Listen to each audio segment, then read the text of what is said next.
So we're taping on a Thursday. Don't know when this is going to be released. Probably on Friday. So we're basically 6 days away from the NFL draft. And for the NFL Junkie, for the college football / NFL football junkie, this is just as good as it gets without guys on the field hitting each other. This is the best.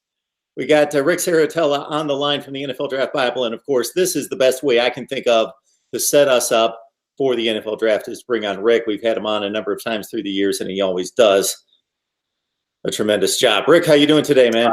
Hey, always glad to be talking football with the voice of college football. So we're going to blend a little college football, NFL draft, spring ball, draft season. It's a great time of year. People ask me all the time, I love this guy, love this guy. What do you think about this guy at the next level?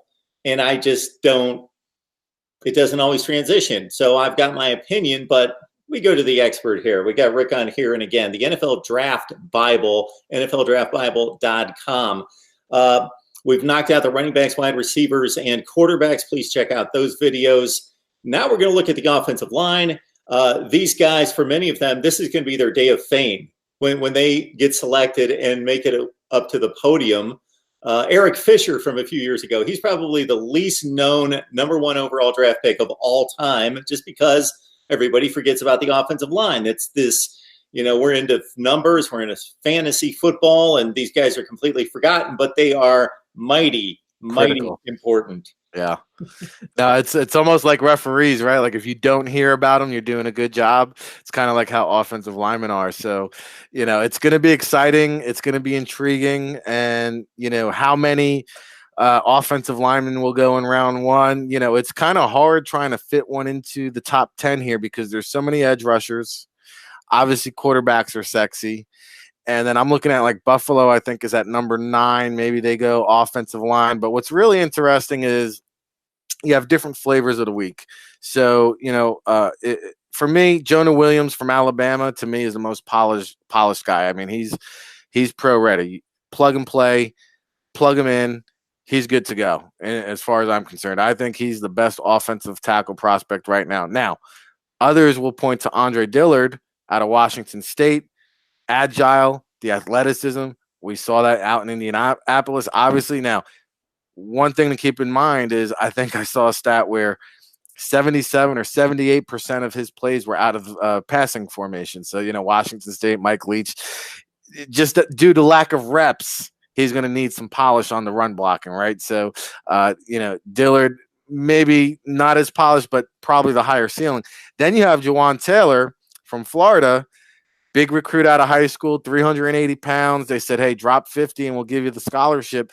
Weight hasn't been an issue since. However, I'm just finding out that some teams have him medically flagged now due to back and knee issues. So we'll see how much of a slide that actually creates come draft day. In terms of interior positions, guys I'm really high on Chris Lindstrom from Boston College. This guy can play for me any day of the week. Give me Chris Lindstrom all day long. And then, Cody Ford from Oklahoma. Some people like him at tackle. Other people like him at guard. I think he can be a successful starter at the next level. And then the center position, while talented, I don't think we see a lot of these guys coming off the board until day 2. Garrett Bradbury from NC State, just incredible athleticism. TJ McCoy from Texas A&M is a guy moving up boards. And then Elton Jenkins from Mississippi State is a guy that's, again, he's probably not going to the Pro Bowl, but he's one of the safer picks in terms of you're getting a quality, polished lineman who can step in and compete immediately. And as you know, there's just not enough of these offensive linemen coming out of the college ranks.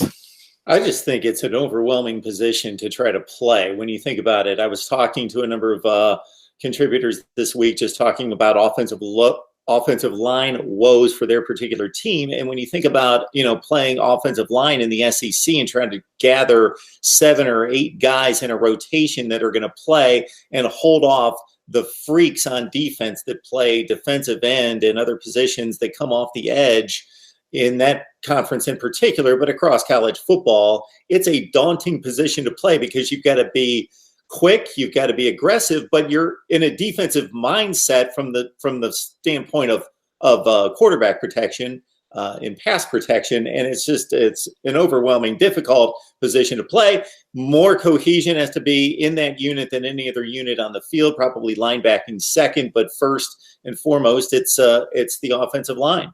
And to your point, Greg Little out of Mississippi, there you go, SEC. I mean, he's going up against the Josh Allens of the world, the Montez Sweats, and even Alabama, Jonah Williams. I mean, hey, give me any year of the past 3 or 4 years he's been at Alabama. I'm sure in practice every day he's lining up against the future NFL guys. So at least in the SEC, you have the body of work, you have that caliber of play to go off of. Even Florida, Jawan Taylor, same case. Whereas Andre Dillard, maybe not as talented week in, week out.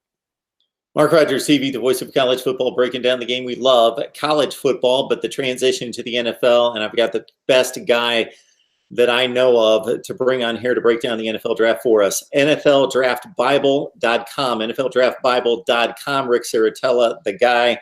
And I get my honorary special edition. Yeah, it's in the mail, baby. Bible. On the way. Man. Yeah. We got it. That baby it's real. No space in there, baby. I will be the envy of all sorts of knuckleheads that I know that are just as much nerds as I am when it comes to that. Anything we missed along the offensive front? I try to get it in there and kind of consolidate everything. I will say, people always want to know, like, who's that small school sleeper, and Titus Howard from Alabama State is a guy I think, you hear he might sneak into round 1, but I think he's a top 50 pick, raw, big, athletic. Titus Howard, Alabama State.